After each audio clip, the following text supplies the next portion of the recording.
In this video, I'm going to demonstrate the reaction of zinc, metallic zinc, and elemental iodine. Actually, I've got them switched around. This is zinc powder. It's pretty finely ground. And this is elemental iodine. Now, for the iodine, it was a little chunky, so I'm going to put it in a mortar and pestle. I'm going to give it a little more grinding action. Get this thoroughly ground.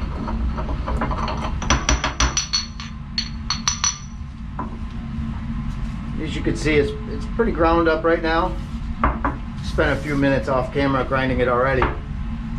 Then what I'll do is I'm going to add the zinc to the iodine to form zinc iodide. And I want to get these things to mix together very, very thoroughly. So I'm going to mortar and pestle them. And that should make them intimately mixed, such that they got a great amount of surface area contact between the zinc and the iodine. However, to expedite the reaction, I'm going to just add a little bit of water, which will further facilitate the mixing. So this reaction as it stands, and I've written here, is correct, but I'm going to add just a little water to get it going and kick it off. Otherwise, we could wait for zinc to react with iodine to make zinc iodide. Now what's going to happen is, once these start reacting, it's going to become exothermic. It's going to give off a decent amount of heat, and it'll be a very nice little show of what we're going to see, but it's actually going to essentially boil the iodine. So iodine does sublime, that is, go from a solid to a gas all by itself, and you can kind of tell it's doing that a little bit here, but when it does this in this reaction, it's going to go very vigorously. It's going to go into a iodine vapor, but we'll have zinc reacting with iodine in the presence of water to make zinc iodide and iodine vapor. So here we go. I'm going to mix these.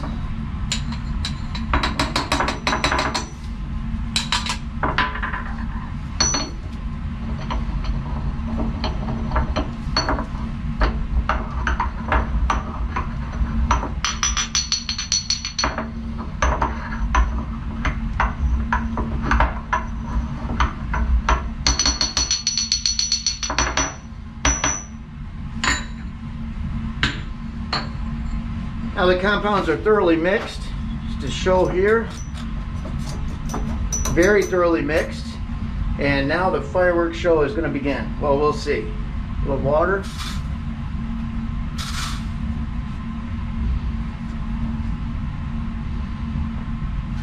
Need to get it to react a little more.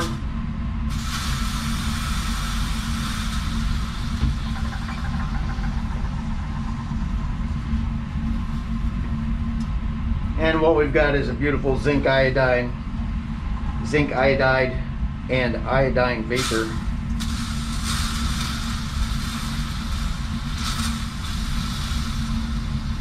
And obviously I've got adequate PPE on. I don't want to be breathing that iodine vapor, but we're in a nice fume hood here, and it's pulling all that vapor away right before our very eyes. And there you have it, elemental zinc reacting with elemental iodine to form zinc iodide.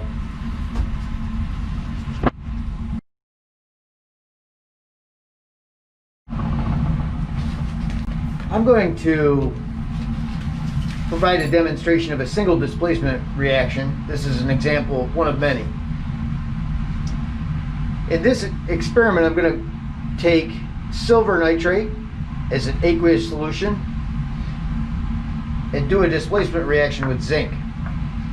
If you look at the equation, I have aqueous silver nitrate, solid zinc, which I've got right here, and that yields a solid silver precipitate, or powder it's going to be, plus an aqueous zinc nitrate. So it's basically swapping this silver for the zinc. And so in this manner, I can take the silver that's here, the solid zinc, and I can wind up with a solid silver that I can obtain by filtration to get rid of the zinc nitrate. So let's go ahead and demonstrate this.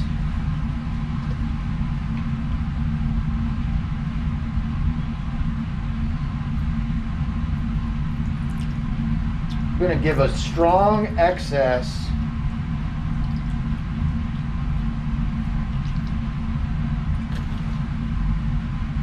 of the silver nitrate so that I can react all the zinc to yield a nice silver.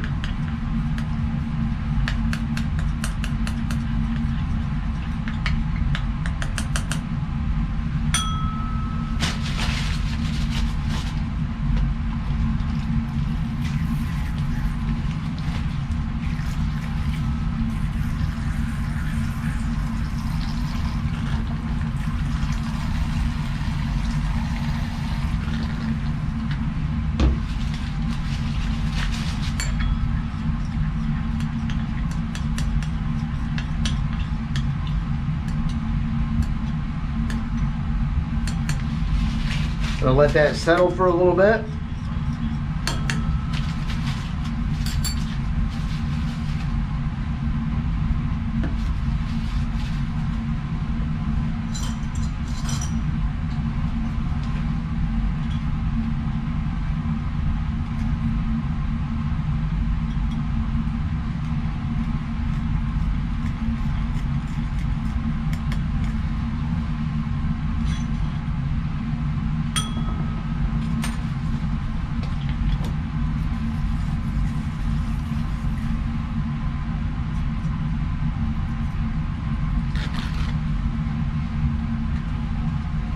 Okay, with the excess silver nitrate, got it reacted.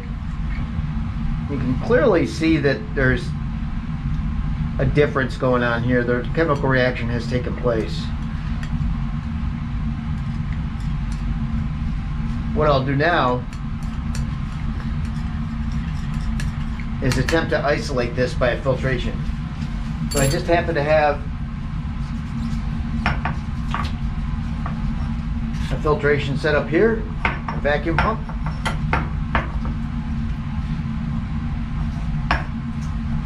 And I think that's in the image. There we go. Turn on the pump.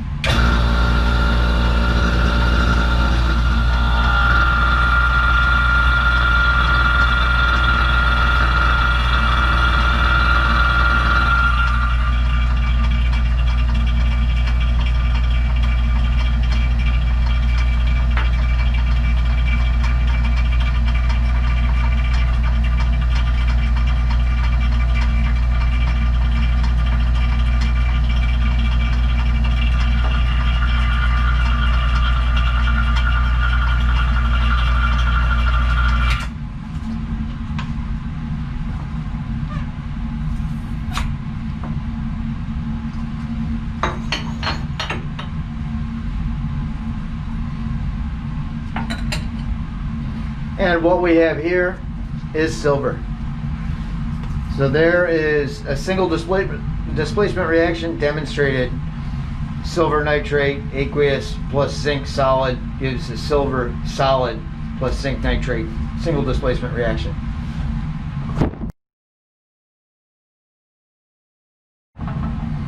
Here I'm going to demonstrate a double displacement reaction. I've got two aqueous solutions. One is potassium iodide, the other is lead nitrate. As you can see, they're both aqueous, and a little bit of color to the potassium iodide.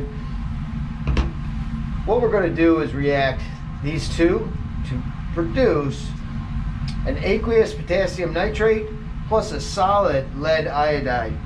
The lead iodide will be the precipitate, and it should be a very bright yellow. So I'll add lead nitrate first.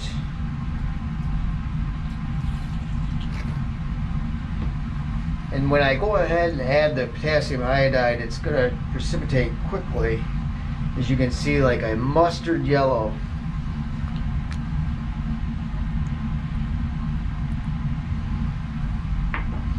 What we have there is a solid lead iodide.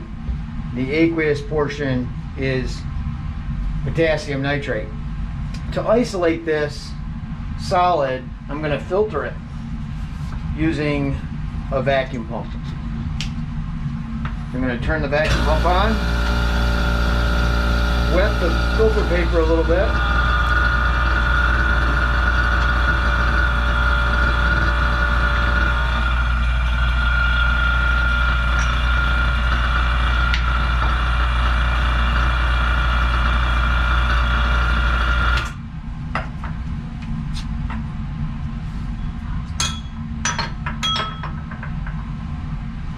And there we have it, our solid lead iodide, and demonstrating the double displacement reaction.